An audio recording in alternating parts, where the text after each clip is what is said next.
On the day of the accident, I had just informed my wife about the gender of our baby. It was heartbreaking to hear it from her obstetrician during a prenatal checkup, but I wish I had heard it from her. Even though we talked, she lay motionless, not saying a word.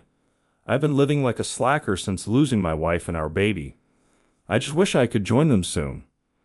My name is Moon, and I'm 32 years old. 2 years ago, I lost my pregnant wife, Jennifer, and our unborn child in a car accident. They were on their way back from the maternity clinic.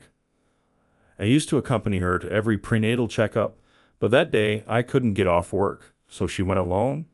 By the time I reached the hospital, it was too late. Jennifer wasn't breathing anymore. She had many injuries on her face and body, so unlike how she looked when we parted ways in the morning. I held Jennifer's hand, noticing it was more bruised.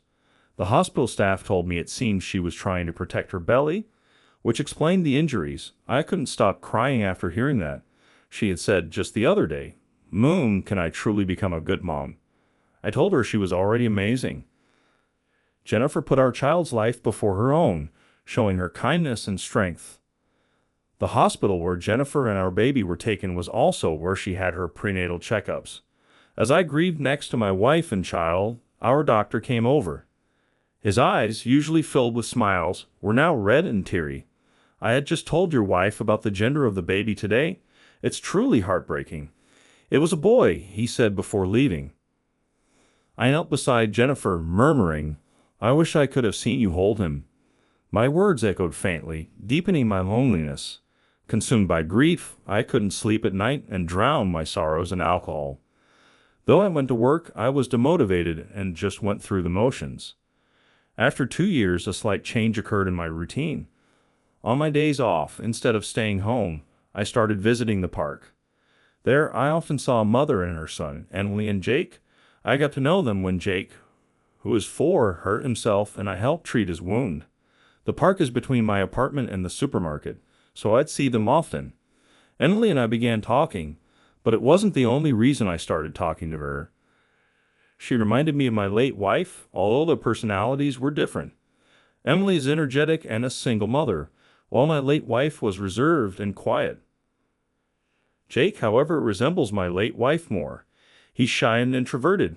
I have never told Emily or Jake about this because it would be awkward to say they'd remind me of my late wife.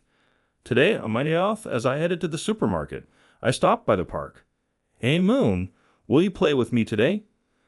Jake asked excitedly. Seeing him melts my heart. "Of course, buddy," I replied. Emily, looking somewhat apologetic, said, "Are you sure it's all right? I always feel bad since it's your day off. If you ever have plans or just want to relax, please let us know. I often wonder how they would react if I told them they remind me of my late wife and child. It's been 2 years of despair, but since meeting Emily, I've been able to lead a more normal life. Seeing Emily and Jake has helped me sleep better and drink less. I used to drink to numb the pain, but now their presence soothes my soul and eases my loneliness. Though it's a good thing, I can't help but feel guilty, as if I'm betraying the memories of my late wife and our unborn child. I fear I might forget the pain of losing them. At times I consider not meeting Emily and Jake anymore, but I always end up going to the park. I can't resist seeing their smiles and laughter. I can't resist seeing the smiles and laughter of Emily and Jake. Perhaps I'm a terrible husband and father with these thoughts in mind. One day, Jake fell sick with a fever. I received a sudden call in the middle of the night. Jake has a fever. It's almost 104 degrees. He's not responding much, and he's not drinking much water. I've never seen him like this. What should I do? Emily sounded really distressed. Though we had exchanged contact information in the past, our interactions were usually limited to our weekend meetings at the park. This was the first time she called me. I'm glad we exchanged numbers just in case. "Emily, it's going to be okay. I'll come right over and we'll head to the hospital in my car. Please text me your address and get ready to go." "Okay." When we talked, I knew our homes were in the same neighborhood, but I didn't know the exact address. I was worried if Emily, who seemed flustered, would give me the proper address, but she sent it without hesitation. I rushed to Emily's house by car and immediately drove to the emergency night clinic. The clinic that was open overnight was the same one where my wife and baby had passed away. Pulling into the clinic parking lot, Memories of that tragic day came flooding back, and my heart ached. Desperately pushing those emotions down, I got Jake checked out. They conducted various tests, but fortunately, it wasn't a serious illness. Still, he had to get an injection, and during that time, Emily and I waited in the empty lobby. I'm sorry. Thinking about it now, I should have just called a cab. I panicked and called you, Moon, without thinking, Emily said. Any parent dealing with their child's first high fever would probably panic. It's okay. A single parent, no car, and a child with a high fever is enough to make anyone panic. I'm glad I was able to get there. Emily, who was looking pale earlier, seemed to be regaining her color, which was a relief. I wondered if I'd be rushing to the hospital like this if my child was still alive. As I thought about that, I recalled the conversation between the doctor and Emily. Emily, it is Jake's birthday on April 20th. Caught off guard by my question, Emily looked surprised. Yes, it is. Why do you ask? I struggled to find the words. To me, April 20th is a special day. My child was still in my wife's womb when they both were tragically taken from me in an accident. The due date was April 20th. Even if the baby might not have been born on that exact day, I've always thought of April 20th as his birthday, so it just hit me that it's the same. I had vaguely mentioned losing my wife and child, but never spoke of the accident or that our baby hadn't been born yet. That must have been so hard for you, she replied. As a mother herself, maybe she understood how I felt. Emily looked deeply saddened. Actually, my late wife looked a lot like you and Jake. I felt nostalgic every time I saw you too. I'm sorry. This must be awkward for you to hear. It surprised me to share such a personal story. I hadn't spoken about this to anyone in the 2 years since their passing. Even with my late wife's parents, I had never shared memories. It seems I haven't fully come to terms with the loss. Maybe Emily has unknowingly become someone special to me. That's probably why I inadvertently showed her this vulnerable side of me. I feel comfortable around her, and that scares me. I want to hold on to the pain and loss of my wife and child. I can't be the only one to find happiness and move on. While lost in thought, Emily looked deeply into my eyes. Can I know your wife's name? Her name was Jennifer. She was so kind and attentive to even the smallest changes in others. I had hoped our unborn child would be like her. Images of my late wife flashed in my mind. Quickly, I took out some money from my wallet and placed it on the lobby couch. Please take a cab home with this. I need to go now. Sorry, I don't want our time together with you and Jake to be my place of comfort. I want to live quietly, always cherishing the memory of my wife and child. Without waiting for her reply, I turned away and started walking. I thought I should distance myself from Emily and Jake, but suddenly she embraced me from behind. Wait, I have something I need to discuss with you, but first, was your wife's name Jennifer Kirtley? I paused at the familiar maiden name of my long-lost wife and turned around to the woman who had just embraced me. Emily, did I ever mention my wife's maiden name to you? I was pretty sure I had only told you the first name earlier. Then Emily took a deep breath and gestured for me to sit down. I complied and sat next to her. I knew Jennifer. Jennifer and I were sisters. What? I'm sorry. I don't understand what you're saying. To my astonishment, Emily began to explain a shocking truth. Emily and my late wife were sisters. When Emily was still a baby, their parents divorced. The father took Jennifer, and the mother took Emily. They had parted on bad terms and hadn't been in contact since the split. Considering Jennifer was just around 2 years old when Emily was a baby, it made sense that she wouldn't remember. Emily's mother lived a poor life because she often played around with men. A few years after the divorce, my parents met by chance once, and my dad said he never told Jennifer about the divorce.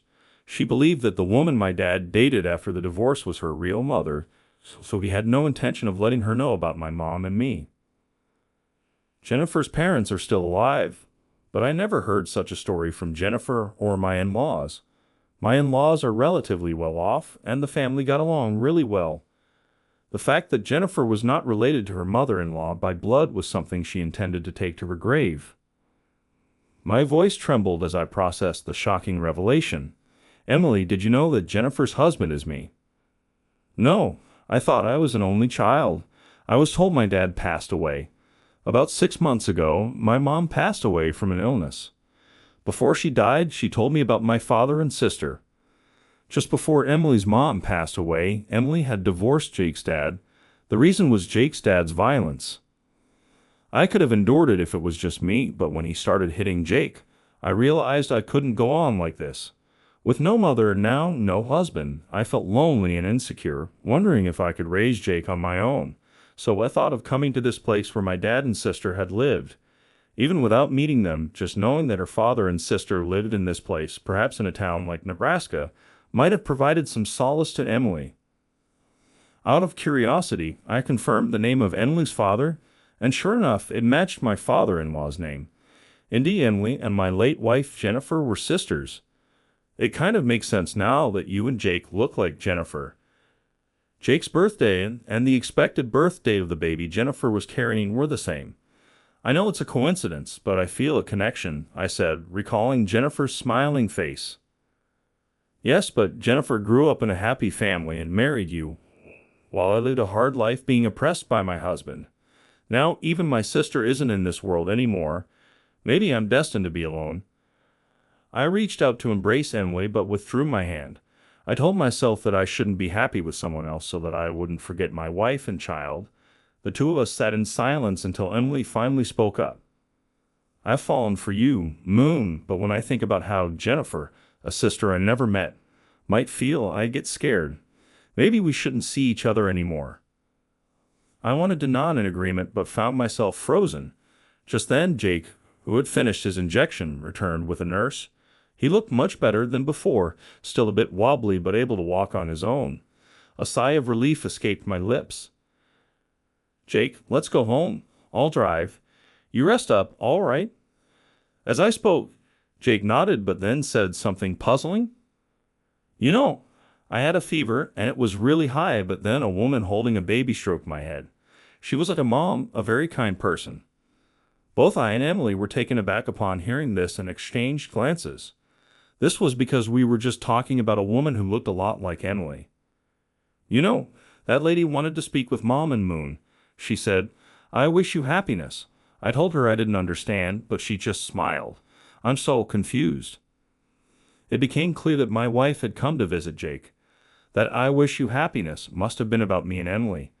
Tears well up in my eyes as I took Emily's hand. Should we talk about our future once more? Let's find a path that will make both of us and Jake happy. Yes. I picked up Jake and left the hospital with Emily. I think my wife gave the hesitant Emily and me a little push from behind. After that, Emily and I dated and registered our marriage. When Jake started elementary school, Emily was also able to meet and talk with my in-laws. My father-in-law was quite fond of Emily, and he was thrilled when they met. Emily is currently pregnant, but the other day Jake mentioned something curious. The baby inside Mom's belly feels like the lady who stroked my head at the hospital. Emily and I looked at each other and chuckled. I believe that the new life inside Emily is being watched over by our departed Jennifer and her child, until I heard Jennifer's words at the hospital. Remembering her and our child brought unbearable pain, but not anymore. It feels as though Jennifer and our child aren't really gone. I believe they're always watching over us. That is why we who are alive want to laugh a lot.